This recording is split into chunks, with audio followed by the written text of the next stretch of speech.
Kejaksaan Negeri Ketapang musnahkan narkoba jenis sabu dan ekstasi serta sejumlah barang bukti tindak pidana lainnya.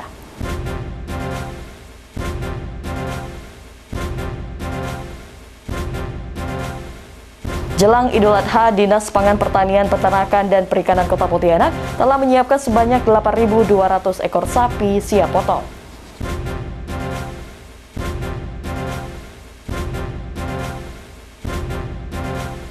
Dan konektor masker salah satu usaha yang banyak peminat di tengah pandemi COVID-19.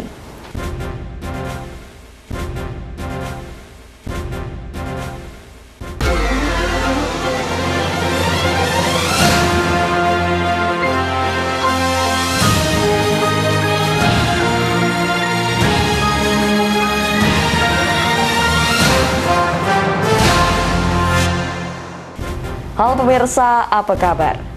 Batalion A Kompi 4 pelopor Ketapang semprotkan cairan desinfektan ramah lingkungan guna mengurangi penularan dan penyebaran virus COVID-19 di Ketapang. Dinas Pangan Pertanian, Peternakan, dan Perikanan Kota Pontianak memperkirakan akan terjadi deflasi menjelang Hari Raya Idul Adha karena sepinya pembelian dari masyarakat. Bersama saya Maya Sarfitri, inilah seputar iNews Kalimantan Barat.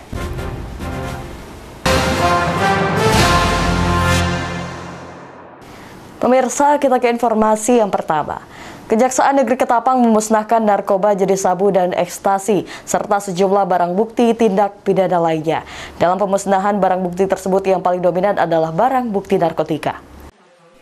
Kamis siang, Kejari Ketapang memusnahkan barang bukti perkara narkoba jenis sabu dengan berat 84,303 gram dan ekstasi sebanyak 36,5 butir.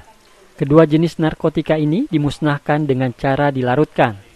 Kepala Kejaksaan Negeri Ketapang Alam Syah mengatakan, Kejari Ketapang memusnahkan barang bukti perkara per 3 bulan, dan barang bukti yang dimusnahkan paling banyak adalah narkoba. Barang bukti lainnya seperti handphone dimusnahkan dengan cara dipukul menggunakan palu. Kita musnahkan itu per 3 bulan. Ini dari bulan April, Mei, Juni. Musnahkan di bulan Juli. Per 3 bulan biasanya kita lakukan pemusnahan. Jadi tadi berdasarkan yang kita saksikan sama-sama, kita uji dengan cairan keasliannya, kemudian dimusnahkan, baik itu ada yang kita masukkan ke dalam cairan air dan sebagainya, kemudian ada juga yang kita penghancuran melalui alat. Kalau bicara persentase perkara yang masuk di pengadilan Ketapang untuk rata-rata tindak pidana narkotika adalah nomor 2 setelah pencurian. Setelah tindak pidana pencurian yang banyak terjadi di pengadilan Ketapang, yang disidangkan di pengadilan Ketapang adalah tindak pidana narkotika. Ya, jadi kalau persentase per tahun kurang lebih hampir 50% narkotika. Kaitannya dengan penegakan hukum pelaku narkoba, kami dari Polres Ketapang tidak henti-hentinya untuk melakukan upaya tindakan kepolisian terhadap baik itu pemakai, pengguna maupun pengedar.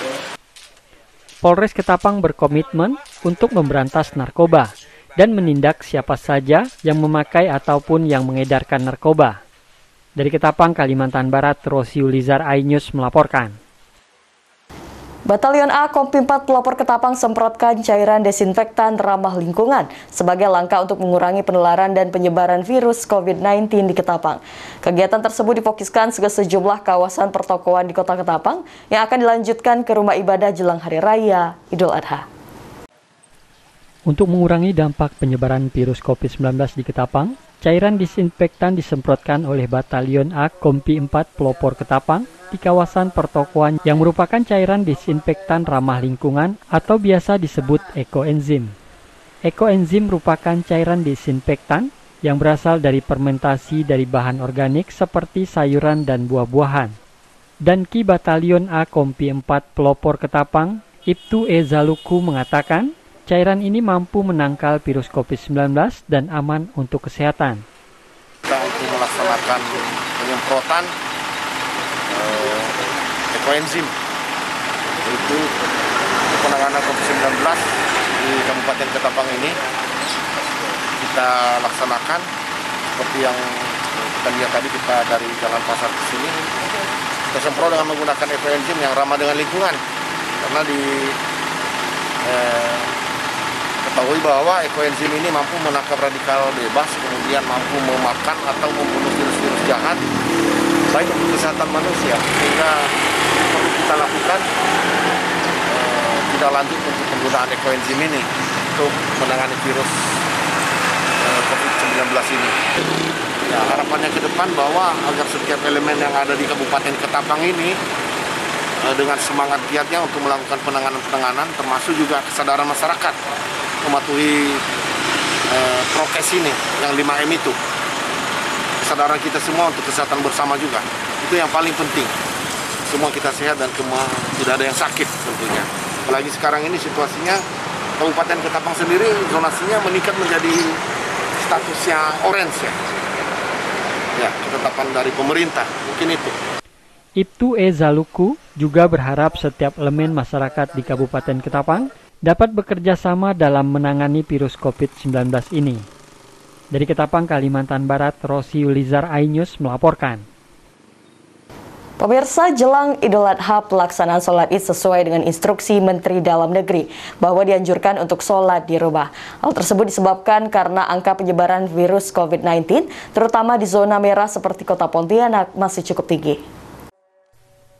Sesuai instruksi Menteri Dalam Negeri bahwa pelaksanaan tempat ibadah tidak dilarang, namun harus mematuhi protokol kesehatan. Sedangkan untuk pelaksanaan sholat Idul Adha dianjurkan di rumah. Hal ini diperkuat oleh instruksi Kementerian Agama bahwa masyarakat dianjurkan untuk melaksanakan sholat Id di rumah. Gubernur Kalimantan Barat Sutarmiji menjalankan instruksi Mendagri dengan menghimbau kepada masyarakat agar melaksanakan sholat Id di rumah saja. Kita melaksanakan instruksi Menteri Dalam Negeri, ya, catat ya, yang jadi dasar penanganan darurat dan sebagainya itu instruksi Menteri Dalam Negeri. Ya. Nah, dalam instruksi Menteri Dalam Negeri itu jelas rumah ibadah tidak ditutup. Artinya apa? Laksanakan sholat wajib di situ tak apa. Tapi pakai protokol kesehatan, jaga jarak dan sebagainya. Tapi Idul Adha dianjurkan untuk dianjurkan untuk di rumah, ya, karena dikhawatirkan ada kerumunan yang menyebabkan karena virus COVID ini ya ada jenisnya, nggak tahu apa sudah masuk di Kalbar atau belum. Itu orang selisih jalan aja, berselisih kayak ini udah bisa kena.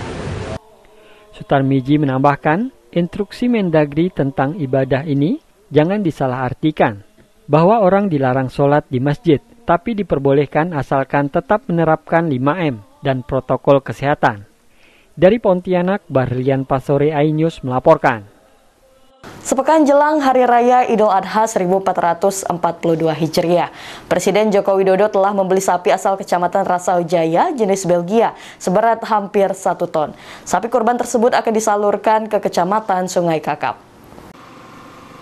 Inilah sapi milik peternak asal Kecamatan Rasau Jaya, Desa Rasau Jaya 1, Kabupaten Kuburaya, yang menjadi pilihan Presiden Joko Widodo. Sapi ini merupakan hasil kontestan dari 14 kabupaten kota yang ada di Kalimantan Barat. Usai melalui sejumlah penilaian, terpilihlah sapi asal Rasau Jaya, mewakili Kalimantan Barat yang akan diserahkan kembali ke Kuburaya, yakni di Kecamatan Sungai Kakap. Wasilun Kepala Bagian Kesejahteraan Sosial Kabupaten Kuburaya menerangkan bahwa sapi ini merupakan jenis Belgia yang telah dipelihara sejak kecil, yang lahir dari hasil inseminasi. Wasilun juga mengungkapkan bahwa alasan terpilihnya sapi ini karena berkualitas dan memiliki bobot 923 kg atau hampir 1 ton. Lalu yang terpilih adalah hasil pertanian atau hasil peternak dari Kuburaya, tepatnya di Rasau Jaya 1, patok 16, Pak Rangga. Oke. Pak, untuk spesifikasi sapi yang dipilih Presiden itu spesifikasinya seperti apa, Pak? Ya, yang pertama jenis apa gitu? Berkualitas ya, dari sisi bobot itu hampir 1 ton. Nanti sampai hari hanya mungkin 1 ton karena tadi waktu penyerahan itu 923 kilo. Kemudian sehat diutamakan dari produk lokal untuk mendorong, menyemangati para petani supaya bergiat untuk beternak. Nah, kriteria itu masuk di di Raso Jaya itu. Kebetulan sapi itu memang dipelihara dari kecil, hasil inseminasi yang setelah besar kurang umur 3 tahun 9 bulan itu bobotnya hampir 1 ton. Pak, boleh disebutkan sapinya jenis apa, Pak? Jenis Belgia. Belgia ya. Pak, di Presiden, Pak? Hampir seluruh kabupaten kota nih. Yang ada di Kalbar ya. Nah, nanti mengikuti kontestasi itu. Nanti sapi ini akan disalurkan kemana, Pak? Untuk petunjuk dari gubernur itu mau salurkan di Kabupaten juga. Tahun lalu kan di Mempawah, sekarang di Kabupaten Kuburaya. Tepatnya di Masjid Nur Ilahi, jalan ke arah Kakap itu, Pal 13. Wasilun pun berharap dengan terpilihnya kembali sapi milik peternak Kabupaten Kuburaya oleh Presiden Republik Indonesia dapat memotivasi peternak lain untuk dapat menghasilkan sapi-sapi berkualitas. Dari Kuburaya, Faisal Abu Bakar, iNews melaporkan. 8.200 ekor sapi siap potong telah disiapkan untuk Hari Raya Idul Adha. Informasinya akan hadir sesaat lagi, tetaplah bersama kami.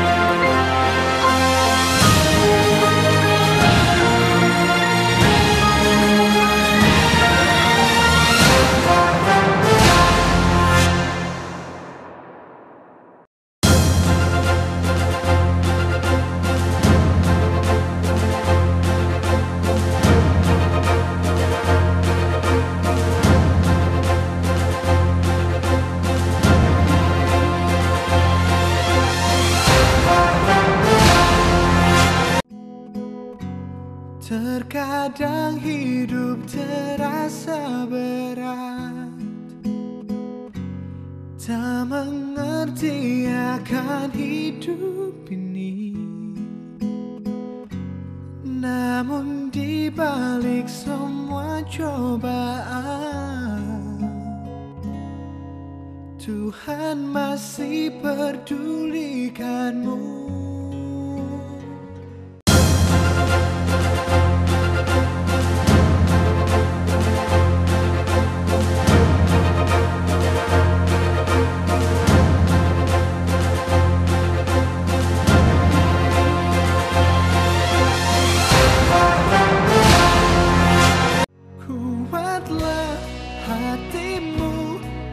Hadapi masalah, tegarkan langkahmu, hadapi semua.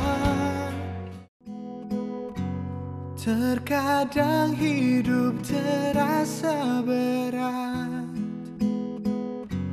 tak mengerti akan hidup ini. Namun di balik semua cobaan, Tuhan masih pedulikanmu.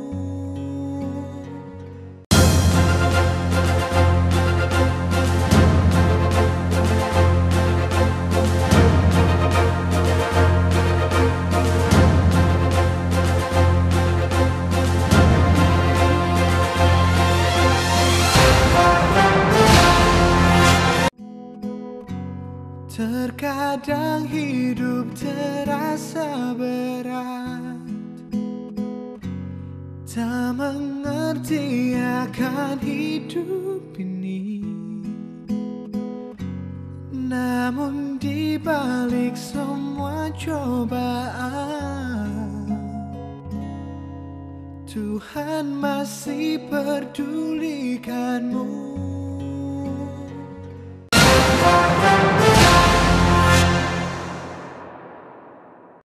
Pemirsa, terima kasih Anda masih bersama kami.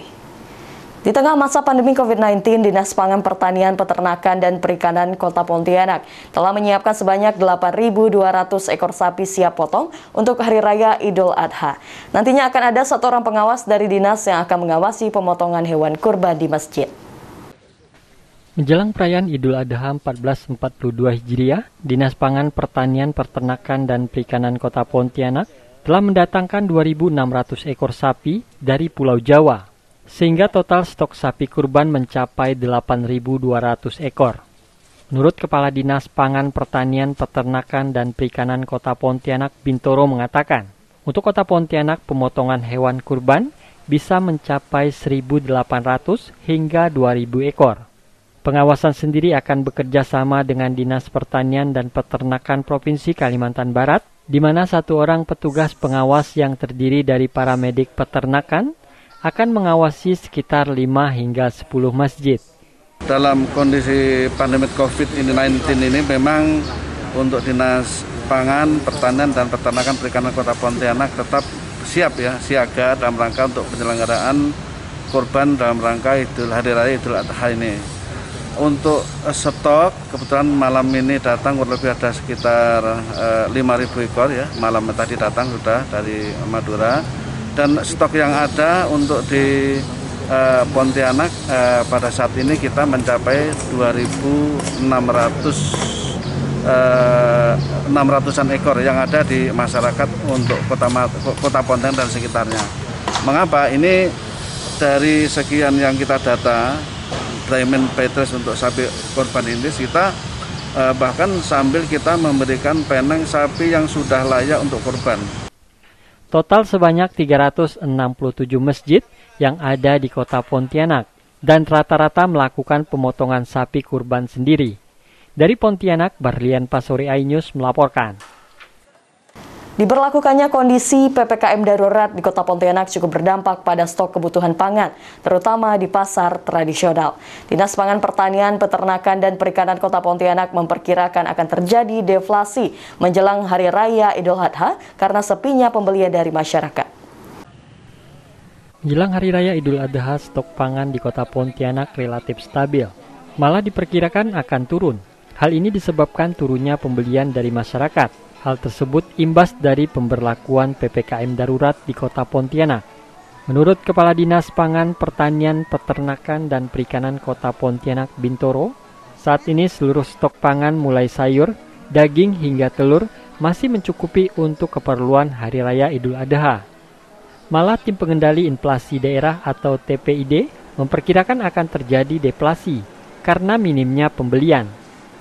Jadi tetap saya mengacu kepada kondisi, tetap saya lakukan pengawasan karena kita masuk tim pengendali inflasi daerah itu, dan alhamdulillah harga pangan itu malah banyak yang turun ya, dan turun. Contoh bawang merah dari macam 40 sekarang udah 30-an lebih, karena dengan diberlakukannya kondisi demikian ini, jadi masyarakat ya kembali lagi kasihan juga para pedagang karena peminat kurang banyak. Sehingga nanti akan jadi deflasi. Deflasi memang untuk pengguna, pembelanja senang, tapi nanti bagian perdagangan juga merasa sedih. Karena apa? Tidak merasa ada keuntungan. Ini barangkali nanti juga kita seimbangkan, barangkali nanti juga ada tim TPID Kota nanti akan rapat dengan saber pangannya, dengan Polresta juga akan rapat, mudah-mudahan dengan BI, karena yang memimpin adalah BI, mudah-mudahan bisa seimbang nanti, bisa seimbang ya. Tim TPID sendiri akan berusaha menyeimbangkan stok dan harga pangan dengan harapan bahwa pedagang juga mendapatkan keuntungan. Hingga saat ini komoditi pangan seperti ayam yang harganya mulai mengalami kenaikan sekitar 26.000 per kilonya. Dari Pontianak, Barlian Pasori iNews melaporkan. Pemirsa, pandemi COVID-19 tidak selalu berdampak buruk bagi perekonomian. Satu di antaranya usaha yang banyak diminati di masa pandemi, yakni konektor masker. Usaha tersebut ditunggangi salah satu ibu rumah tangga di Kecamatan Pontianak Barat. Berikut liputannya untuk Anda. Di masa pandemi, masker merupakan pelindung diri yang diwajibkan dalam menjalankan aktivitas. Namun terkadang bagi para hijaber, menggunakan masker cukup menyulitkan. Namun dengan konektor masker, Akhirnya penggunaan masker pun menjadi cukup mudah, bahkan saat akan makan.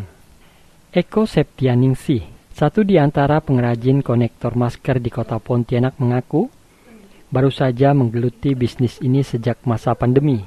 Hal ini didasari keinginannya menggunakan masker dengan mudah dan nyaman. Eko yang memang telah belajar merajut sejak belia pun, kini mulai menekuni seni menenun konektor masker yang ia pasarkan melalui sosial media dan dari mulut ke mulut. Proses pembuatannya sebenarnya sangat sederhana dengan kebetulan yang saya buat hari ini menggunakan benang ya. Benang itu ada beberapa jenis, termasuklah yang ini yang saya pegang. Ini merupakan benang polyester ya namanya ya. Seperti di depan saya ini ada juga benang-benang lain, benang katun, tapi tergantung juga pemakaiannya, lebih enak menggunakan benang apa. Kalau untuk yang konektor seperti ini sebenarnya lebih enak untuk menggunakan benang polyester. Membutuhkan waktu berapa lama sih? Sebenarnya kalau itu tergantung moodi juga ya, kalau saya bilang, kalau untuk saya pribadi, karena kalau memang bisa dikerjakan dengan moodi yang bagus, seperti yang dilihat mungkin bisa 10 menit itu kurang lebih gitu. Kalau untuk moodnya jelek, setengah aja ini bisa makan waktu bisa berhari-hari gitu. Kalau tergantung mood sih kalau untuk saya pribadi gitu. Eko menjelaskan di masa pandemi ini, permintaan cukup banyak, dengan kisaran harga dari 10.000 sampai 20.000, tergantung kerumitan, dan dapat digunakan untuk anak-anak hingga wanita dewasa. Kalau anak-anak biasanya saya patokannya di bawah 10.000, di atas 5.000 gitu ya, tergantung dari bahan yang saya pakai, tergantung dari kerumitannya gitu. Tapi kalau untuk dewasa juga kurang lebih sih paling kisarannya 10 sampai 20.000 kalau untuk satu konektor. Karena ya itu tadi bahannya juga kadang kayak mutiara itu kan cara membuatnya juga agak lebih ribet karena bukannya menggunakan bahan yang lebih ini sih ya, tapi karena kadang menyimpulkannya begini-begini itu yang akan lebih mempersulit kita gitu. Tergantung kesulitan juga sih kalau saya bilang. Eko juga menambahkan, dirinya pun melayani permintaan pembeli dari luar kota. Ia pun pernah melayani pembeli dari Putus Sibau dengan jumlah yang cukup besar. Dari Pontianak, Kalimantan Barat, Faisal Abu Bakar, iNews melaporkan. Informasi tadi sekaligus menutup perjumpaan kita pada hari ini. Mewakili seluruh kerabat kerja yang bertugas, saya Maya Sarfitri pamit undur diri. Terima kasih atas kebersamaan Anda, selamat beraktivitas, tetap jaga kesehatan, dan jangan lupa terapkan protokol kesehatan. Sampai jumpa.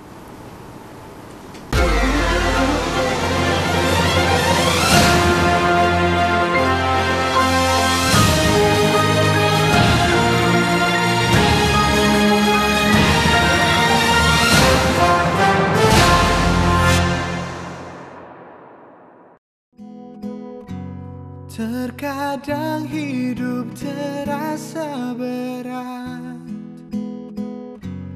tak mengerti akan hidup ini.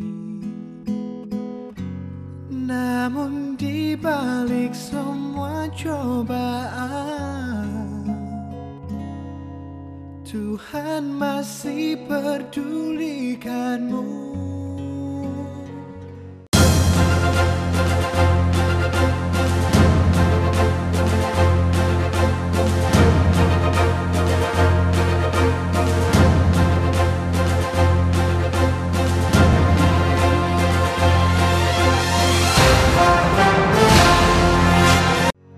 Kuatlah hatimu hadapi masalah, tegarkan langkahmu hadapi semua.